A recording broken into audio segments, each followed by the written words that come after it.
to action. I can't get no call to action, but I try, and I try, and I try, and I try. Hello and welcome to Call to Action, the go-to podcast for anyone trying to make sense of the world of marketing and advertising. In an industry that is a minefield of utter bollocks, we aim to capture our heroes and allies from the front line to have a chinwag with. It's like Pokemon Go, with the single but vital exception that it's not a short-term bandwagon of shite. It's brought to you by Gasp, and I'm Giles Edwards, co-founder and MD. Today I've caught Fredrik Hallberg.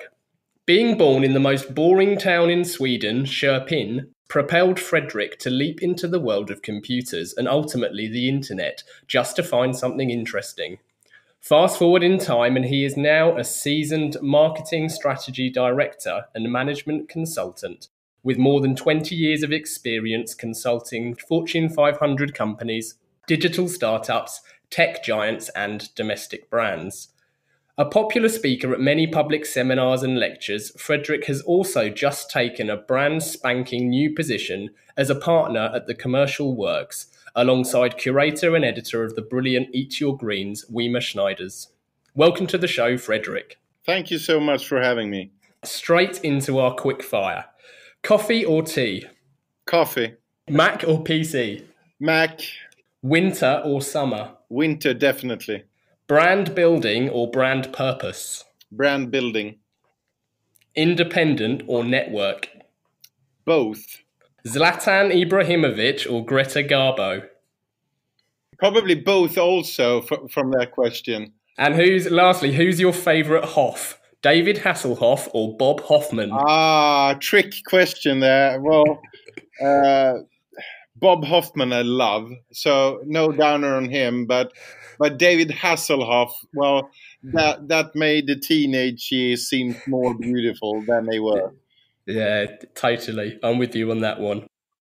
Something I've mentioned on previous episodes, I think it's really reassuring for people to hear that talented people in the industry don't just step out of a shiny university or college straight into a shiny agency or job. So can you talk to us about your first ever job and also your first ever marketing job?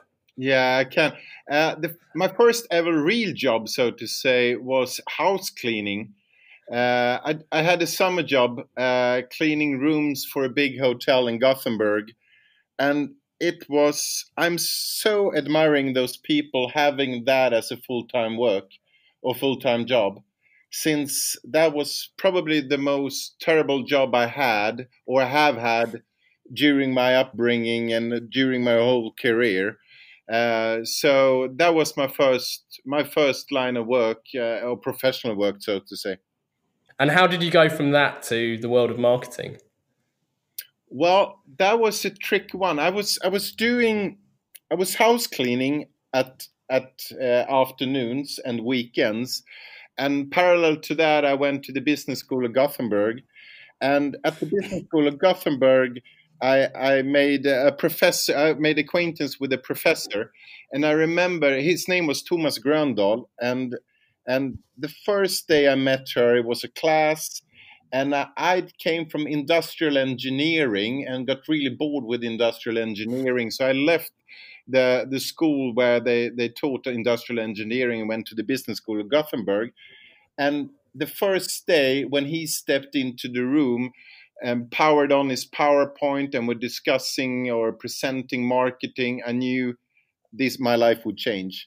That was a groundbreaking moment for me myself. I thought, well, this is home. This is what I want to do. So every day after that day has been my life in marketing, so to say. And that's been about 20 years, is that right? Yeah, it's more than 20 years now. So he was the one started it all, and he's dead now, sorry to say, but he was the one that lit the torch in me, so to say. And then did you start by studying marketing further, or did you go straight into a career? Well, I stayed with marketing for 3 years at the university, and after that, I did some extra courses in the University of Boulder in the US, and where there they taught online marketing. It was my first acquaintance with online marketing, and this was back in the mid '90s, so to say.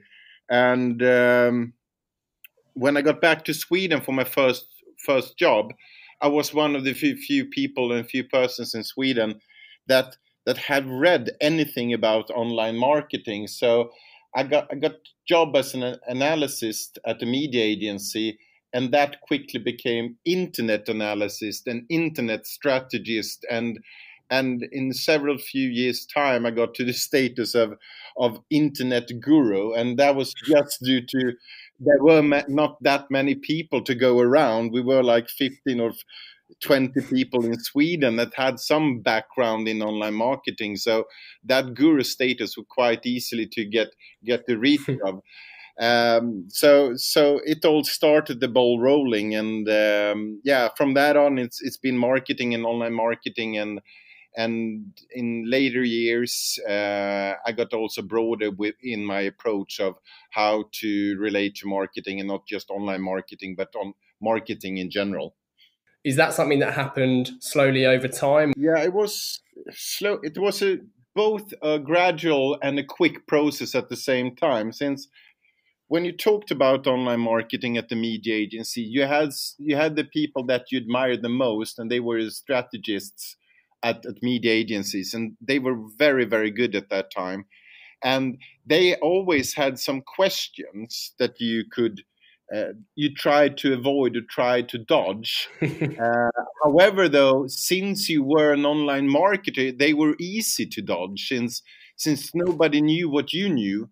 So it was quite easily to dodge that. And I had read relationship marketing at the university. So I read Gröndal and Grönros and Don Peppers and Martha Rogers, the one-to-one future and all that. So I was quite sure that I had my shit together, so to say. So I could, in a way, outmaneuver those strategic people at the media agencies by saying, well, you don't know how the future is going to be like. You haven't read this, you haven't read that. It's all going to be direct, and it's going to be. And also, I had the background since I had read so much literature on those topics. So I felt quite secure of my recommendations and what I was saying, and that came to a standstill or a complete halt. And I think it was the late '90s when I was doing a seminar for the board of directors of Ericsson and for Telia, telecom companies in Sweden. We were out on an island called Sandhamn in the archipelago of Stockholm, and I made my presentation. It was the one-to-one future, basically. And I was very keen, and I had the status of an online guru in Sweden. So I was pretty much confident in myself. And people would say that I was standing on the Dunning-Kruger peak, and I was at the furthest top of that Dunning-Kruger peak at that time. And I'm halfway through the presentation when an elderly guy at the end of the room, he raises his hand, and this is Östen Mäkitalo. It's one of the gurus in Sweden of producing the 3 or the 2G and the 3G network system, so to say. So he was kind of admired in Sweden and in Finland, and he had some status in that room, to say the least. And he raises his hand quite in a relaxed way, and he says to me, and I put my hand to him and say, well, you have a question? Yeah, I have, he says. And he says, and he asked me like this: you haven't got to find a clue of what you're talking about, do you? So I was like, well, I don't know what to answer to that question. I think I have. But he said, well, you don't know what you're talking about, and I have the proof to prove it to you. And I got, so I just fell off that Dunning-Kruger peak from and I tried to assemble myself from the pieces he shot me down into. And I remember going back from on the boat from that island, and I was thinking, well, what is the limitations of my knowledge? What do I don't know? Since someone as experienced as he is can say to me straight up into my face that you haven't got the slightest clue of what you're talking about, do you? So from the bottom of that Dunning-Kruger valley, so to say, I tried to build myself up. And it took some few years of coming back, really. But that was my wake-up call of there might be a different world also outside, and it's not all to do with online marketing and one-to-one and CRM and databases and emails and stuff like that, and relationships one-to-one with consumers. So that was my wake-up call, and so it was both a slow process, but also a quick wake-up at the end of that period. A sudden jolt. So your reference there to Dunning-Kruger and Ian Pritchard, who's someone that we briefly discussed before recording this episode, it's a very similar tale to the one that he tells of him falling into that valley. And exactly as you say, you don't know what you don't know. Do you think that there's parallels to many, many others currently practicing marketing? Yeah, and I think we have a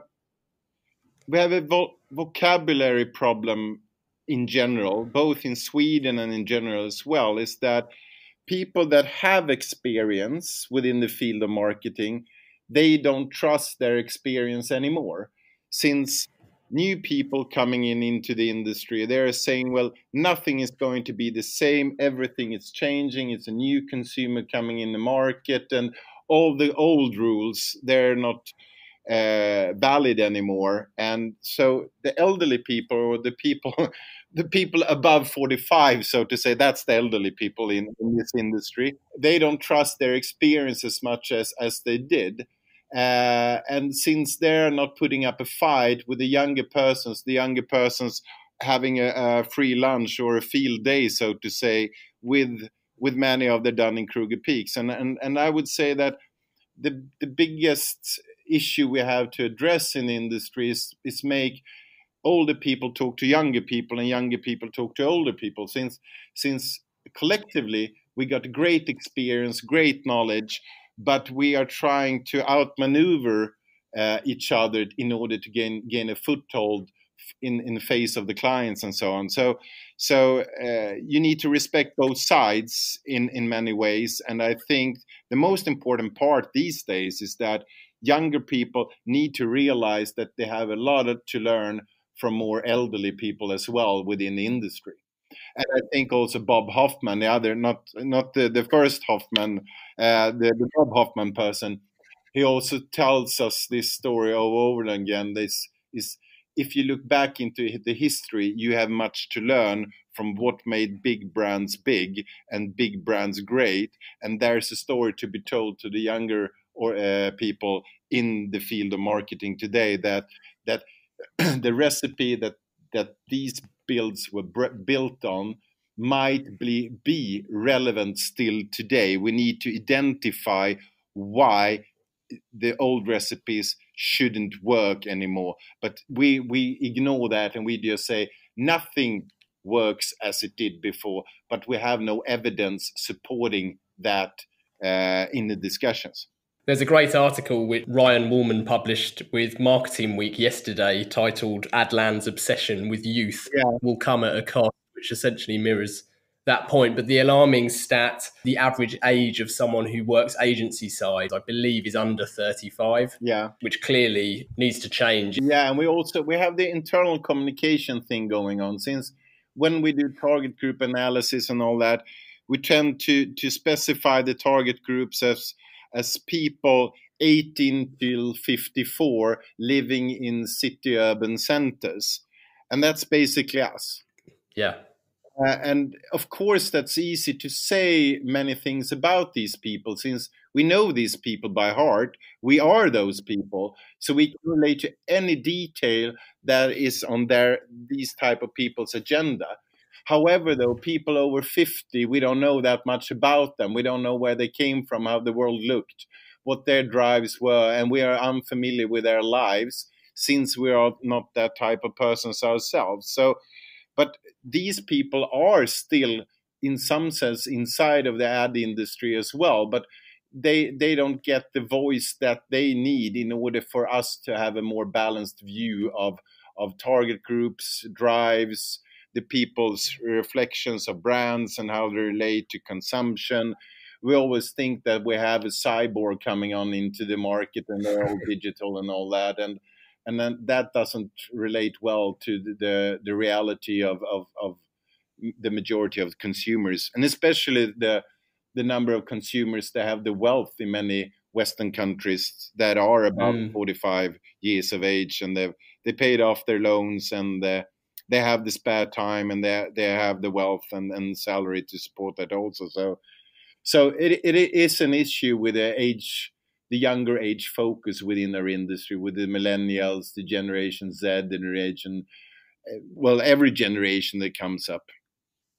Yeah, agreed. I mean, Bob Hoffman, you're right. He talks on this and has done for some time. And there's a real gem of a stat that he circulated probably in a blog a couple of years ago. So it might be slightly out of date, but I doubt it's varied by much, which was that those aged 70 plus buy 5 times as many brand new cars as those age about, I think it's about 30 and under. Yet all car ads seem to be targeting the 25 to 35 market. Yeah, and also I think that has to do with many issues, really. Is that, first of all, we target the people that are like us, but also it's trying to fill the funnel, so to say, in some senses. It's like, well, we have those 50 plus people already, so let's focus on the younger generation since we don't have them yet.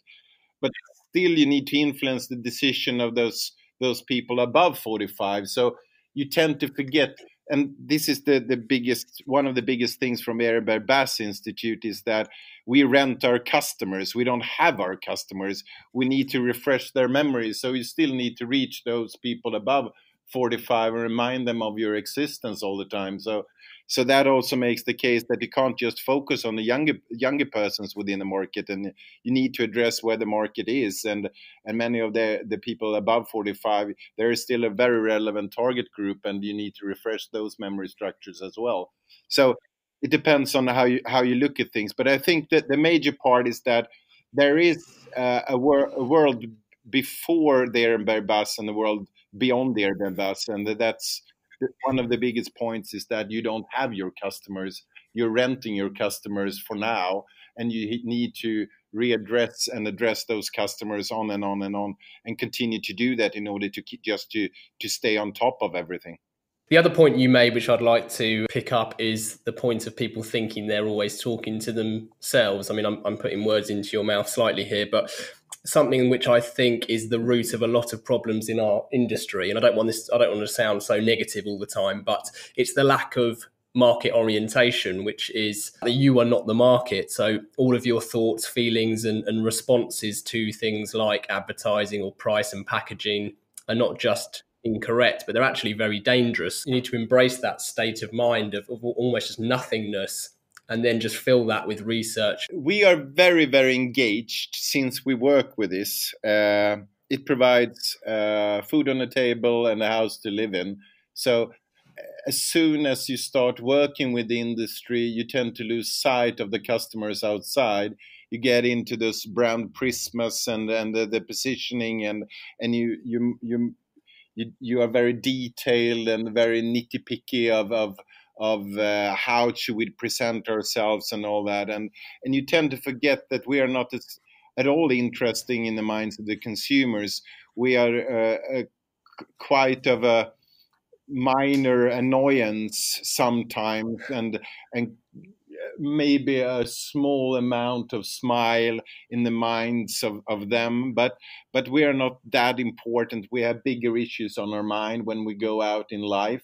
We have divorces, we have kids, we have schools, we have going to work, be at work at the right time, and so on and so forth. So consumers in general are not as as detailed and so much engaged with brands as we like to think, and as soon as we get on the right side of that divide and we think more like consumers than we think of like ourselves, that would be more beneficial for brands, since that makes it clear how hard it is to just get noticed and get the attention that you need in order to affect those memory structures and build your brand. So as soon as you can get out of the nitty picky things and engagement and over rationalizing everything, that's better for marketeers in general, I would say. Something that we discussed in episode 2 of Call to Action with JP Hansen, who I know you know well, Yeah.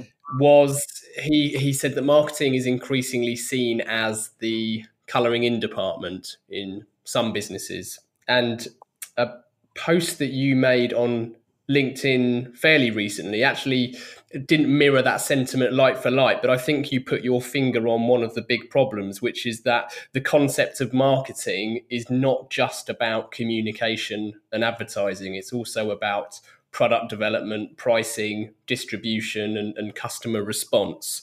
Is that marketing mix, is that something that you think is changing, or are we still too sidetracked with comms? Yeah, mainly discussions are about comms when you work in industry. It's fun to work with those questions, and you can have a lot of opinions of that also. And there are many new channels coming on, and one of the thing that many of the discussions are about right now is the new channels that spring up each year. Now you have had Facebooks and LinkedIn and Twitters for a while, but you also had, in Sweden, for example, we had Lunarstorm a while back, and usually every year there is some new online phenomena. Second Life, for example, we had Second Life a few years back. So as soon as something new comes along, it becomes a very interesting thing to talk about and to discuss and to marvel about, and also when these platforms become very popular, it's like, well, look at what we're doing and we do that, and brands should be engaged on that platform, and they should have a pavilion in Second Life, and that's the new way to build brands. And so of course, since it's always progressing and new things coming along within the comms part of the 4P, so to say, it refreshes the agenda that you have with your clients. You can always have a new, fresh perspective and have a trendy outlook. And you also have the technological advancements for R, ER, and VR, and then Pokemon Go's and stuff like that. So it makes you also, as a presenter, a very interesting person, since you're top of new shiny things, so to say. And we would like to be on top of new things. We don't like to be backsided or blindsided by new concepts, new platforms, new things. Since the worst thing we can experience that someone in a meeting asks you, "Have you heard of this?" and you haven't heard of it. And starting out as an online marketer, that was the main major thing that you made. You had these meetings, and you said to clients, and you said to the other persons in the room, you said, "Well, have you heard of this? Have you heard of that? And do you know that this platform, this MySpace or this new platform has gained 200 million users in just 6 months?" And everybody was feeling, well, I'm not keeping up with the progress in the market right now. So that also made you as a person a more interesting one, and you gained some status in the meetings by doing this. And at the same time, what was addressed were the other things that didn't get addressed, as you say: pricing, packaging, promotions, distribution, the other piece of the marketing mix. So those very important parts almost got lost in the discussions with the clients, since we were too keen on and too fascinated about the new things that came along. And we also said, as soon as something new came along, we said, this is going to change everything. We still say that this is going to change everything. Pokemon Go was to change everything, was supposed to change marketing forever. And that was 3 years ago, I think. So it didn't change everything forever. it changed some things a bit, but we usually tend to, since when they come along, we say, well, this might be the new thing that changed everything. And I think the digital tools predominantly are very alluring. I mean, most marketers are at least part magpie, so seeing the new glistening tech is appealing. But something which you again said there, which I think is really interesting, is the concept of everything changing marketing, which is rarely true. In the same LinkedIn post I quoted earlier, you talk about mass communication, which really, I suppose, if you were to draw a scale, sits at the other end of highly targeted digital comms. So as someone who historically has come from digital, can you put a case forward for mass comms and mass advertising? So I'm thinking of what's perceived as traditional, like big TV ads. Well, I could do the opposite to start from. Okay, fine. And this relates to the background that I have with relationship marketing. Relationship marketing was born out of a business to business context, with big negotiations with big organizations, and with a very much personal feel and touch, where you met the clients and you made big proposals to those clients. And then it translated from the industrial way of thinking also to the service sector. And that's where I got into the market. And there was a gap within the field of marketing, according to Grönros and Gummeson and a lot of people, Bateson in the US at that time, that said, well, we haven't addressed what happens in the purchase occasion. The moment of truth is when the person is inside the shop, the store, in contact with a teller or a service desk. We need to manage that moment in time when they are entering the purchase occasion, when they are facing the organization in person. So a field of marketing got sprung out of that, and how to relate with empathy, how to relate with interaction, and what to say and what not to say in that context of a personal meeting with a marketing organization.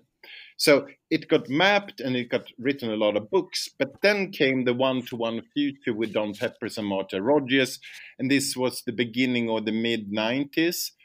And it addressed how these concepts with relationship marketing would also fit the new tools that were coming along with email marketing, websites, and dynamic interfaces with those websites. So the one-to-one future really became a tool for deploying and implementing the relationship context or concept of marketing in the media, so to say, since this was digital platforms.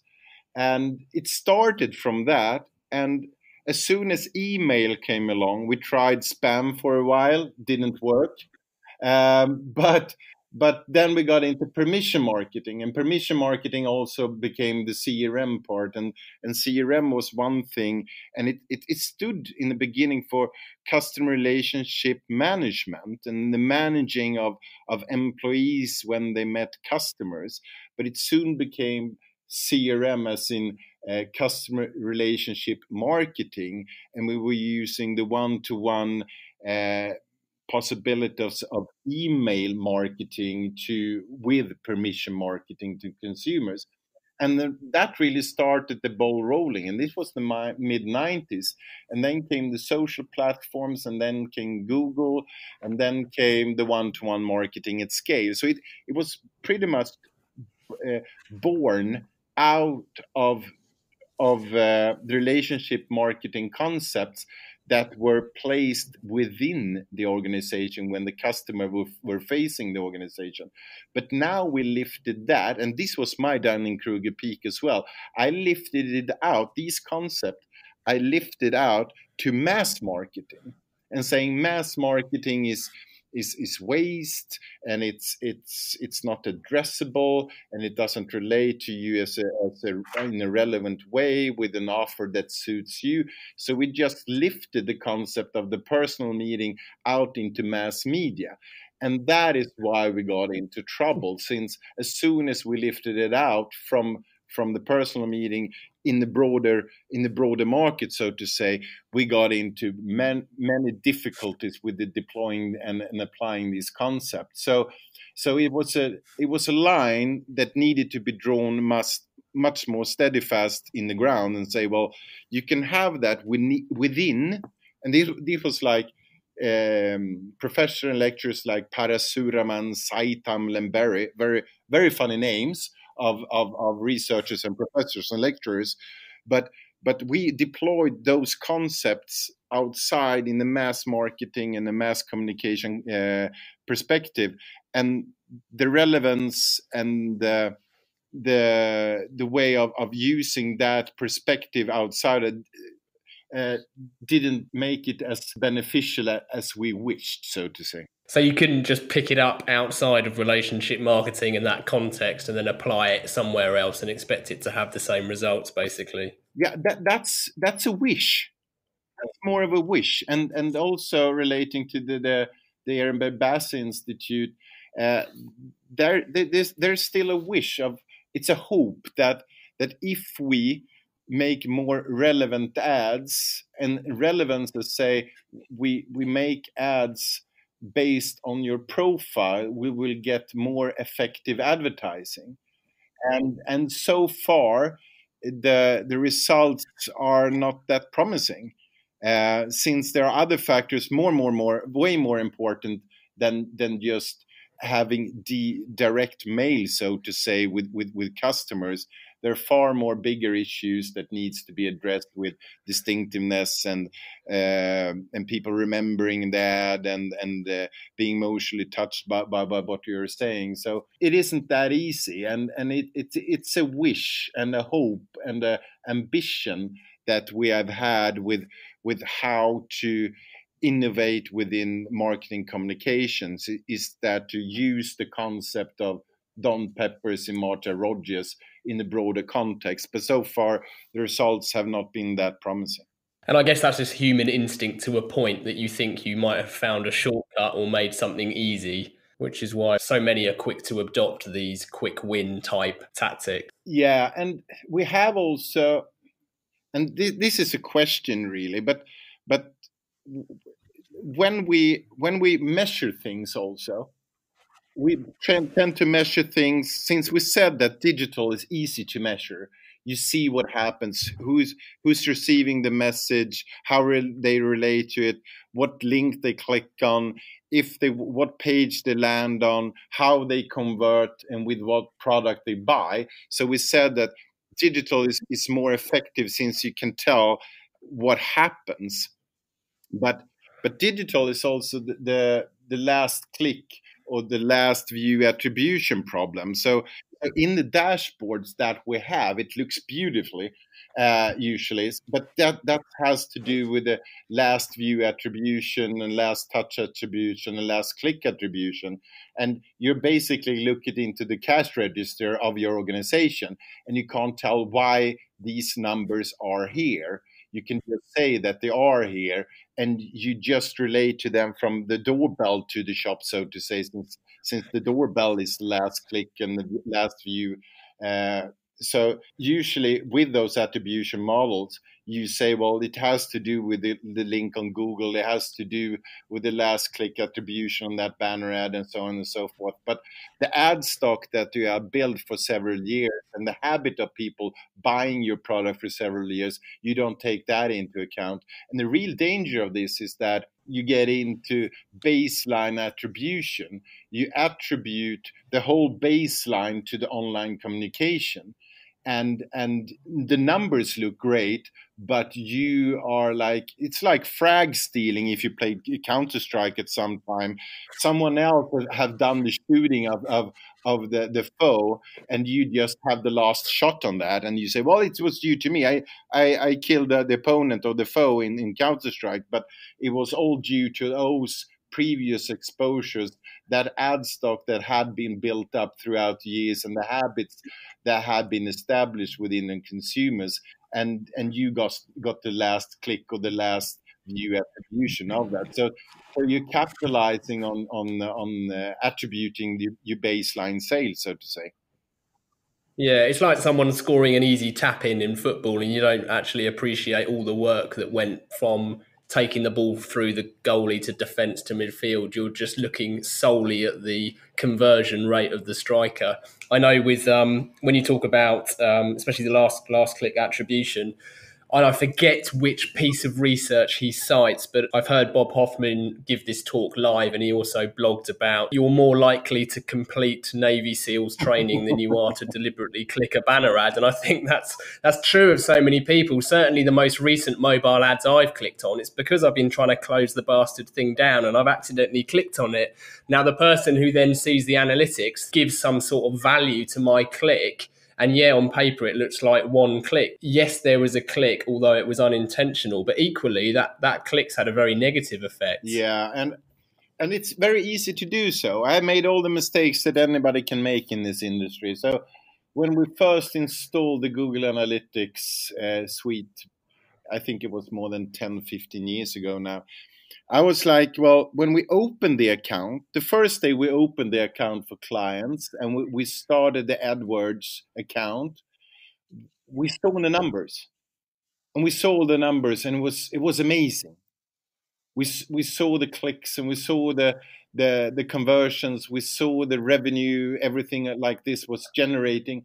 What we didn't think of, many of us, myself also, is what did it look like yesterday then? Did all these things realize today just by opening the Google account? Where did everything come from? Was it like, well, nothing happened yesterday. We installed Google Analytics today and everything happened today. Was it like that? But you got blinded from all those numbers and thought, wow, this is excellent. And also, since it was a last click attribution thing going on, you could also say, well, the ROI is amazing. Look at the ROI we just paid for. And back then you paid 2 kronor a click. I don't know how much that is in cents, but it's not that much. So we didn't pay as much also. And the ROI was almost endless. And we said to clients, well, look at this. It's amazing. You've done this big, broad, wasteful way of advertising before. Now you can have it specified, you can have it measurable, you can have all this, and look at the numbers. They're amazing numbers, and you see it in your cash register, so to say. And so it's very, very easy to get blind when you look at numbers, since numbers make it so real, but the mind doesn't think of where did those numbers come from really. And that was one, you need to go through that mistake, I guess. Yeah, it's important to make mistakes. It's important to fail. It's something I spoke about with Vicky Ross in our last episode, how important it is. Otherwise you don't learn. But the numbers is an interesting thing in its own right. I mean, not least because of the scale of online ad fraud, which is significant. There's a CNET report recently which claims that only about 38% of web traffic is human. Yeah, Which really demonstrates the scale of fraud. But similarly, if we're thinking about analytics which are available to us on social media platforms, and you're well based for this one, but Facebook last year, perhaps the year before, claims that they could reach 1.5 million Swedes between the ages of 15 and 24. The problem here is that Sweden only had 1.2 million of them. Yeah, and that has to do that has to do with many things also, since it's the data from Facebook itself, but in general we have another question also, is that we don't usually differentiate between impressions, unique users, and people, and this might seem like an odd question and an odd way to describe it, but people say, well, we have this many unique users on our website, so to say, for example, And we say, well, is that people? Yeah, we guess so. A few years back, we had 54 million web users in Sweden in a month, and we are 10 million people living in Sweden. So how could we have 54 million web users? And that, of course, was the web users or browsers. It's not people. Uh, and still, that problem lingers around. Is that we don't separate between users as in people and unique web users as in web browsers, and even impressions, gross impressions, net impressions. So and it has also to do with the vocabulary of the industry. It's a very difficult vocabulary. It's very hard for clients also to know what's the difference between this and that. And people usually say like, well, we have 10 million or say 5 million unique users.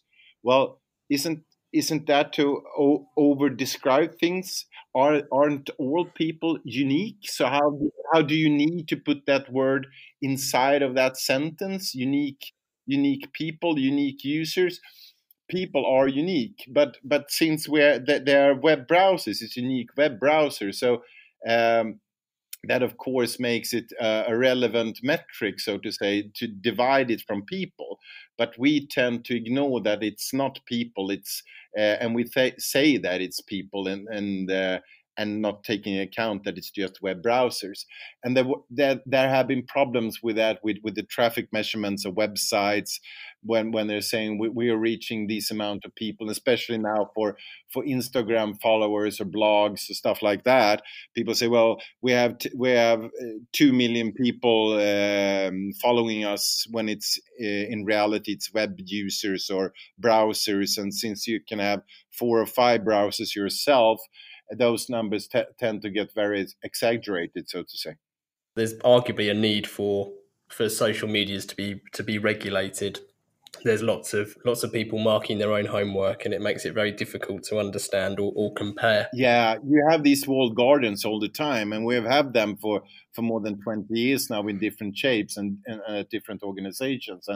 And third-party measurements is really, really important, since they quantify and make the impressions or the media buying more valid, so to say. And at the moment, sometimes it's more like buying the pig in a basket or the pig in the sack, so to say. We don't know what we're buying, but since it's shiny, we like it.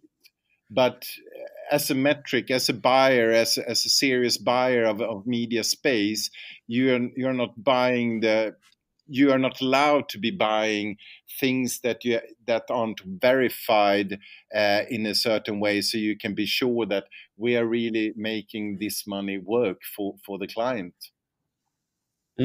Just going back quickly to the work that you do and will do since your very fresh appointment with the commercial works, is it common for you to have this conversation with clients? Do you have clients who come to you and perhaps they have also been placing too much importance and resource in what can be demonstrated or perceived as ROI with digital analytics, and then take them back through the more, I hate using the word traditional, but I suppose that the correct, really, marketing processes?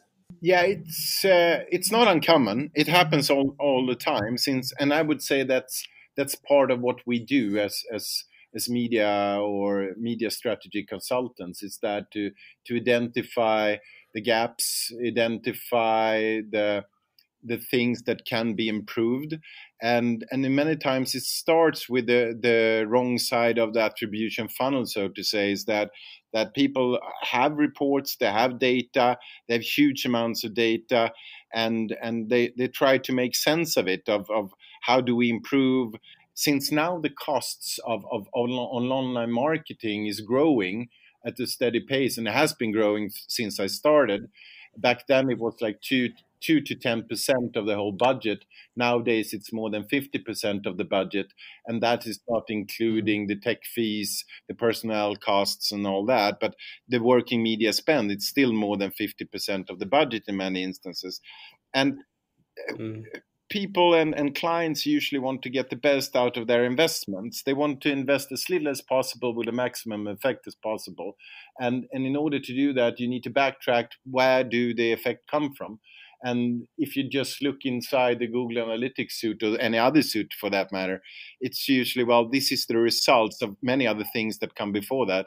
And you need to backtrack with the measurements. Where can we find the source of the demand that you are experiencing?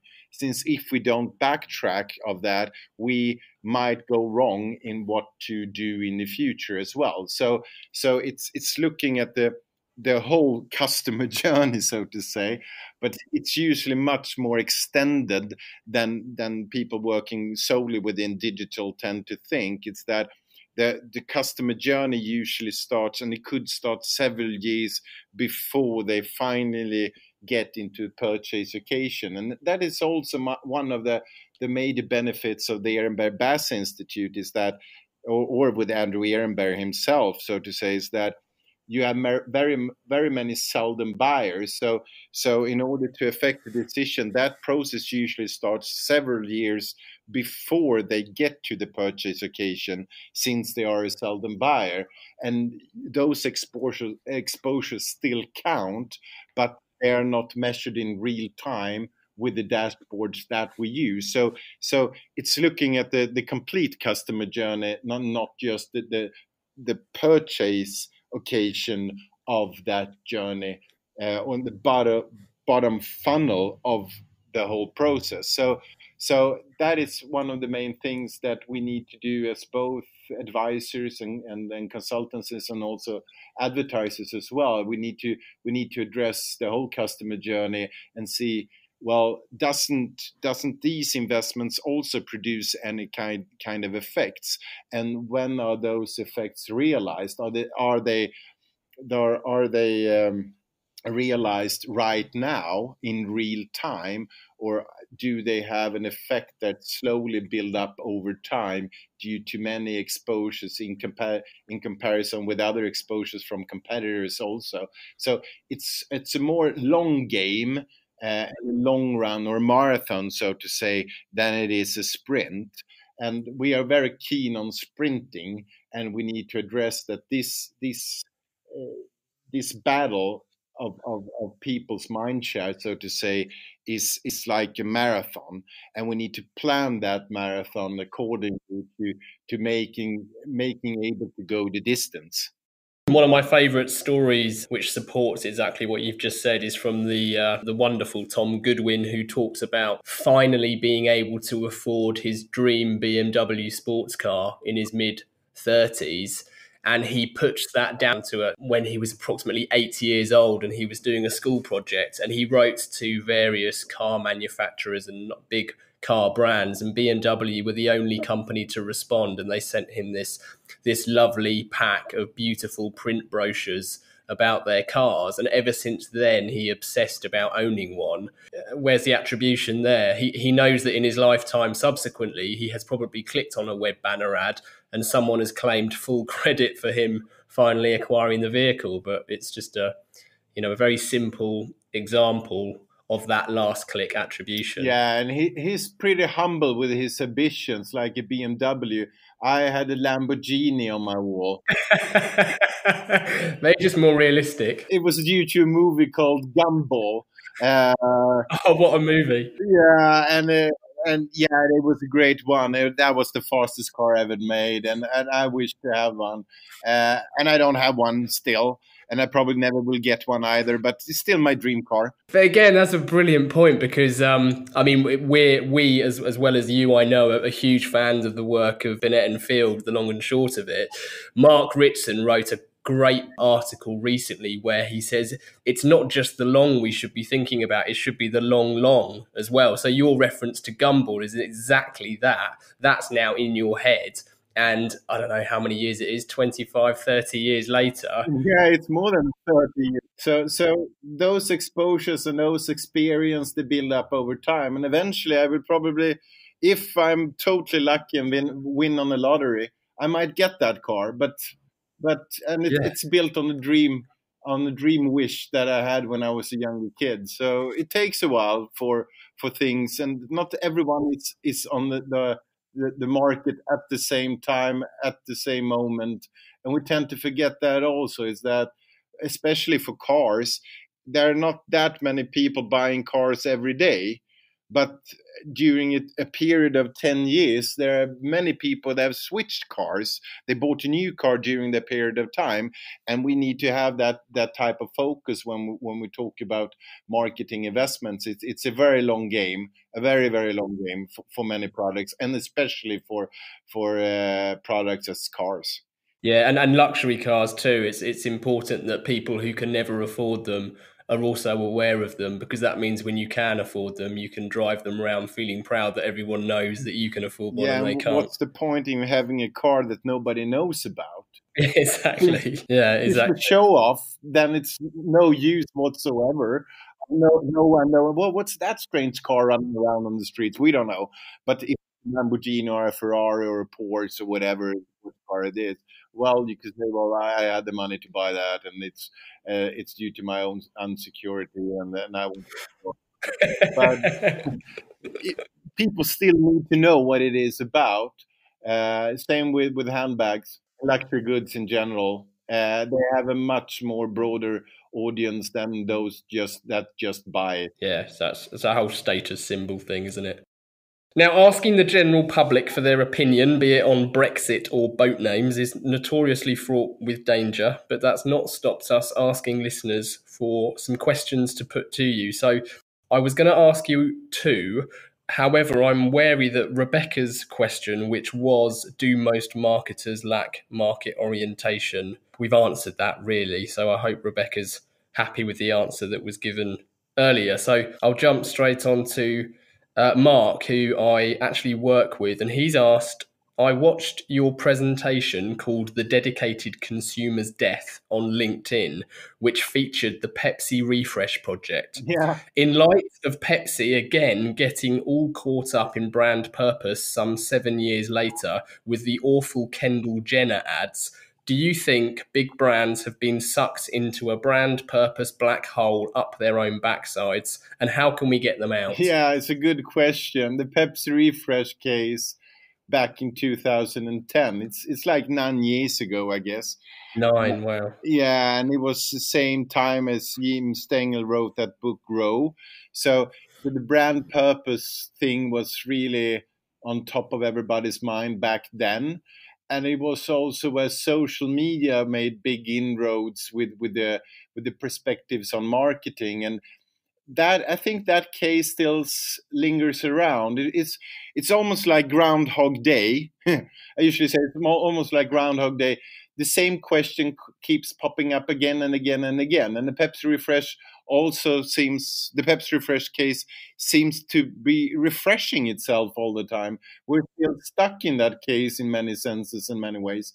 So of course we have this brand purpose again, and there's been, as you know, it's been a lot of discussions of brand purpose and brand this and brand that in the public media and on Twitter and on Instagram and all those channels that the industry is hanging about and hanging around on. I think it's due to mainly that we like to make a big difference. We like to make advertising count for real, and that is. And also comparing with each others within the industries that, well, we have a purpose, we have that, we have more ambition than just reminding and refreshing memory structures and making people buy products.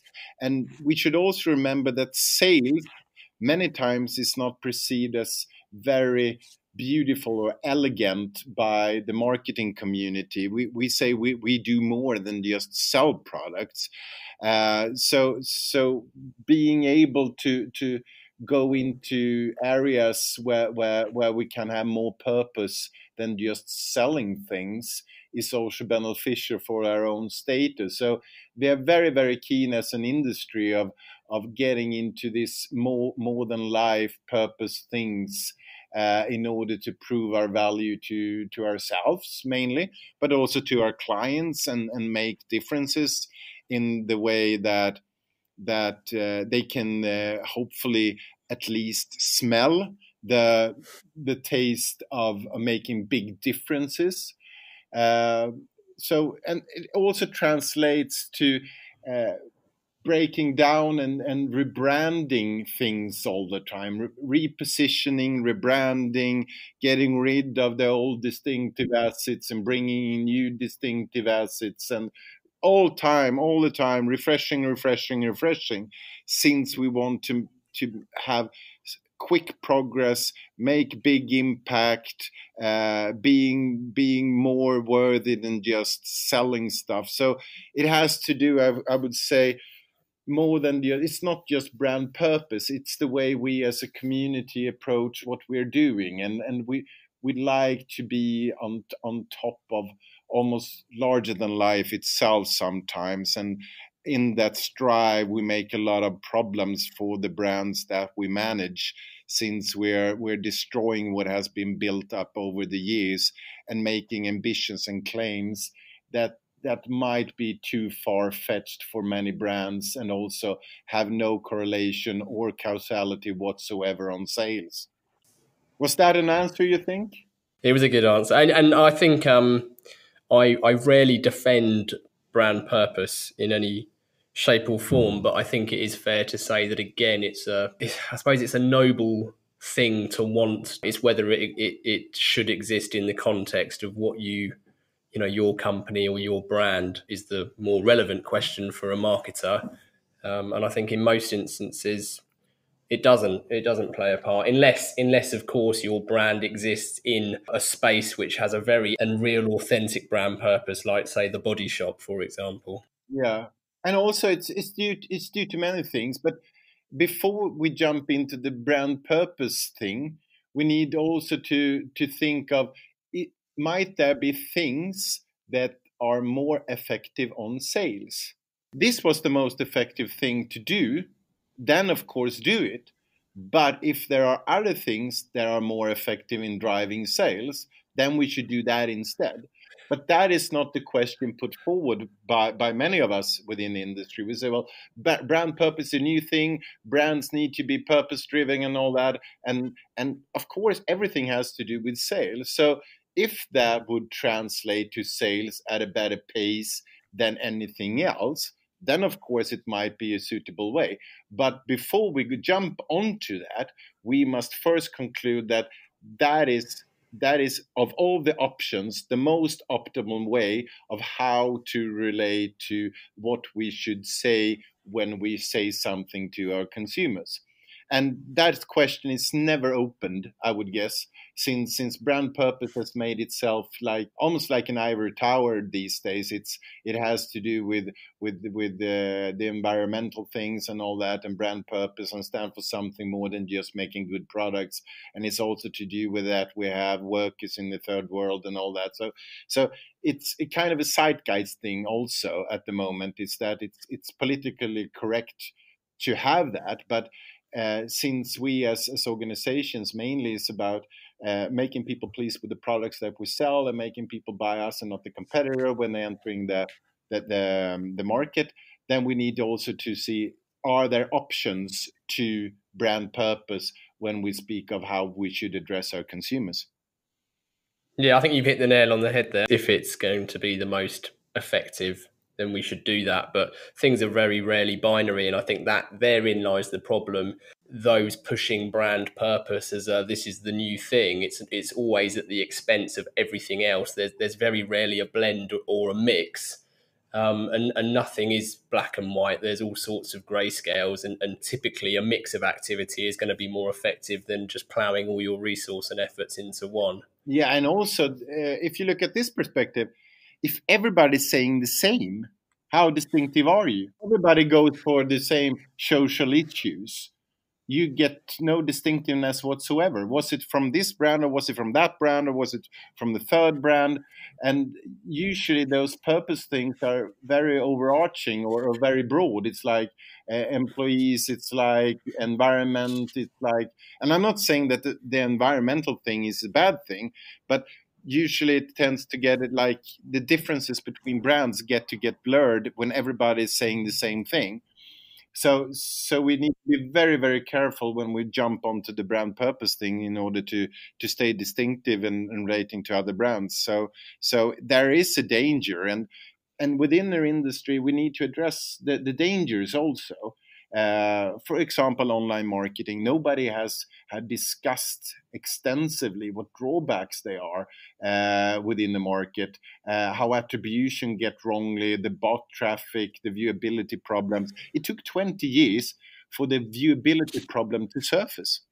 It was like that. It was like, well, now 20 years later, before we started doing banner ads, 25 years later, people started to ask, do anyone see those ads? Yeah, and it's kind of amazing. But as soon as you start to making curious questions or maybe criticizing a bit, you get perceived as a old man on a hill with beard and being, well, it was better before, and old media is better, and everything like that. And nobody, especially not I, want to be perceived as an old timer. I'm just 47. But that type of thing lingers around. So we don't ask those critical questions when we are faced with the new phenomena, with the new media, with the new shiny things. And I would guess that as an industry, we need to be more keen on being more curious and asking, well, do you know what you're saying, or are you just making things up as you go along? And what are you basing your statements on? Are they based in sound evidence, or just based on what you've heard on the latest seminar that you went to? So, and I usually say this in podcasts and having my public presentation. I say, well, as a community, we need to be more skeptical about things all the time, and not like we are skeptical in the sense that we're not curious. We need to be curious as well and see, well, it might have potential, but are there, what benefits are there and what drawbacks are there? And we need to address both those two questions when we face a new opportunity, a new channel, new media, and address the new media in from both perspectives, and not being afraid of being perceived as an old man on a hill or in the woods that's just sitting there wishing that we were back in the Stone Age. But as soon as you start to have critical questions, then people say, well, don't you believe in this? Don't you believe in that? You are the old timer. You just wish that everything was like it was before. Well, we need to have new channels adding on the top of old channels, and they need to be addressed at the critical way so we can utilize them in the most profitable way for our clients. And that means being open and curious, and also asking many questions of it. So that is the take I usually have. Well, this is exciting. What drawbacks are there? What benefits are there? And also what obstacles are there? And what might be the dangers with this new channel? And let's look at it and see how it performs. And if it doesn't perform well, how do we fix that performance? What was the lack of performance due to? But you need to be curious and skeptical of things in order to improve things. And to be frank, in the last 20 years, the progress have been quite slow in many senses, since banner ads have just gone bigger. Online video still looks like online video. People are still saying we need to have the branding early on in online video. Why isn't that branding on early on in video? We have said that for more than 15 years now. You need to have branding very early on in a short clip. Still, it's a mixed result when you look at the outcome of what's being produced. Sometimes there is no sender, no ID of that video clip. So as soon as people just follow on and not being not criticizing the things being produced, not being curious, then people don't progress. And you need to have some kind of in order to get strength, you need to have resistance, and resistance is what keep things progress. But we need more resistance from our own industry in order to have quicker progress within the industry. And that's basically what I'm usually saying to the people I speak to. Yes, wise words. Echoing a point you made earlier about brand purpose. If everyone else is doing it, then how are you going to be distinct? That's typically the reason why we say never follow trends. Yeah.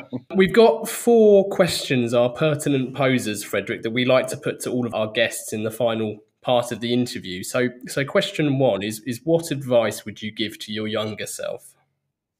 Don't take everything so serious. Usually you think when something goes wrong, that would be the end of the world. It usually isn't. There's We all always know. tomorrow. And don't think that people will look at you in a worse way by saying some things that's not landing in the way that you would expect would be the most optimal way. So don't take yourself too seriously, and don't take things that you do too seriously. You will have days that are better than others, and don't get too bogged down into the bad things you're feeling. There will always be a tomorrow, and that learning you can utilize, and stay alert and stay happy, and focus on the ride, so to say. Focus on the uphill and downhill ride. It's a roller coaster, and it's a journey you're on. And if you tend to get too much focused on the bad things, you're not experiencing the good things. And that would be what I would say to my younger self. Don't take life too seriously. Enjoy the ride. Yeah, that's good advice for everybody. Number two, then, if you could banish one thing from the industry, what would it be and why? Oh, banish one thing in the industry. Oh, that's a tricky one. I would say jargon and buzzwords. I would like to have those removed, since people are using. And if you look into many pitches, if you're familiar with working with pitches, and you get the briefing from clients sometimes, and you can't see what you can't read what it's saying. All the buzzwords are included, and it's like we try to communicate with ourselves through buzzwords, engagement, and things like that, and nobody knows what you're talking about. And content, for example, we need to have a content strategy. What is that? And we need to have engagement. What is that? And so be specific, more concrete, more precise with what you're meaning and what to be achieved, and use common language. Since if anyone from out our industry would enter this industry and we handed them these documents, they wouldn't understand a thing. So we tend to get very, very, in order to impress ourselves, we tend to use a language and a vocabulary that's almost unreadable to anyone outside. And communication is about making yourself understood and what we are talking about, and we are doing a terrible work of doing just that, since no one in the board of directors room and nobody outside of marketing knows what we're up to. What do the guys at marketing do? I don't know. They make fluffy presentations with words I can't read and understand.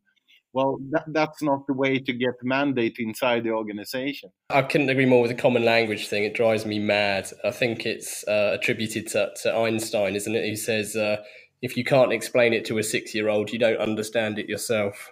Yeah, and that's totally true. Since if when you start in marketing, it's all very, very, very hard, and it's like a big fluffy cloud, all of that, and nothing is connected. But as soon as you start to learn more, you can start to express yourself in a more simple language, so to say. And usually, in the end, it's like if you don't reach anyone, you can't convince that or influence that person. So reach is really important just by saying that. Yeah, absolutely. Are there any books that you would recommend? Is our number 3? Yeah, now we're back to the old Hoffman. Yeah, I would recommend anyone starting in the industry to just start reading Bob Hoffman, and they will have a blast and have a great time reading his books. Yeah. So reading Bob Hoffman is a great enjoyment on me, and I would also recommend, and I guess that every person on the show has talked about this. Read Dave Trott, read Byron Sharp, read those kind of literature that you find on the top list. and also tend to read books that are about human behavior in general, since what we are about is to influence human behavior, and then you have no drawback whatsoever in trying to understand what makes people tick, and how do they decide. Daniel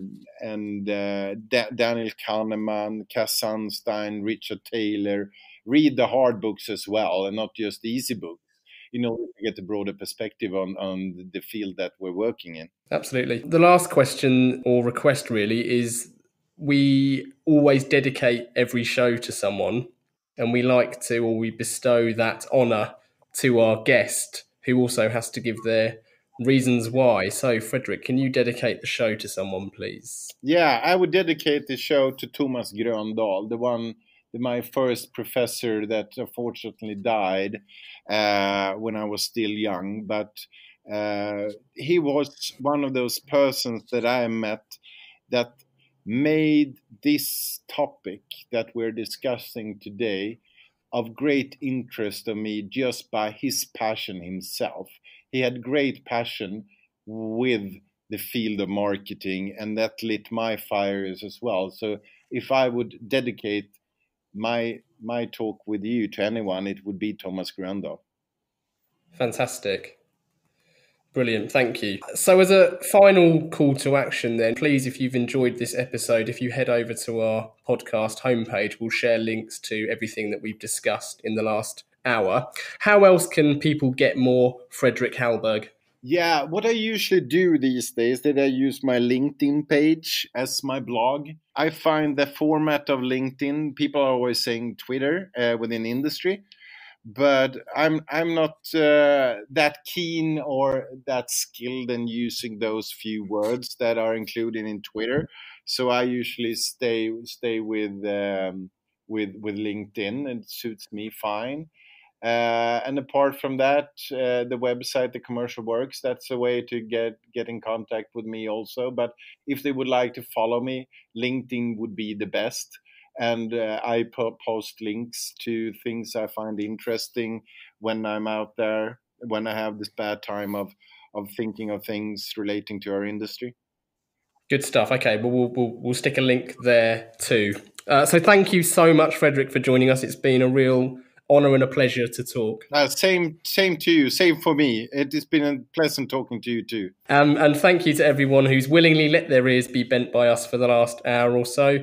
If you want to get in touch with the show and have your questions answered in upcoming episodes, please get in touch via Twitter or email us direct at hello@calltoaction.co.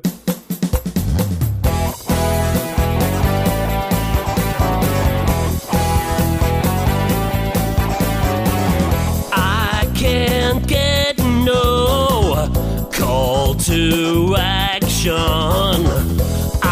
Can't get no call to action, but I try, and I try, and I try, and I try. I can't get no call to action. Oh, I can't get no call to action.